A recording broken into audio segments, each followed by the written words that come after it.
Arestado ang isang drug personality sa isinagawang bypass operation ng Bunawan Police Station sa Purok Aris, Barangay Lasang, Davao City, Hunyo taong kasalukuyan. Kinilala ni Police Major Jake C. Goles, Station Commander ng Bunawan Police Station, ang suspect na si alias Carlo na isang top 8 city-level high-value individual sa naturang lugar. Nakumpiska sa suspect ang 5 pakete na hinihinal ng shabu, isang mobile phone, isang 200 peso bill na personal money at 7,500 pesos na bypass money.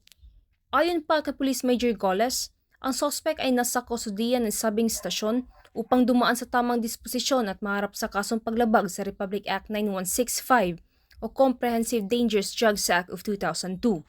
Samantala, ang Police Regional Office 11 sa pamumuno ni Regional Director Police Brigadier General Aligre Martinez ay patuloy na pinapaigting ang laban kontra kriminalidad alinsunod sa kampanya ng Bagong Pilipinas na panatili ng kapayapaan at kaayusan tungo sa pagsulong ng bansa.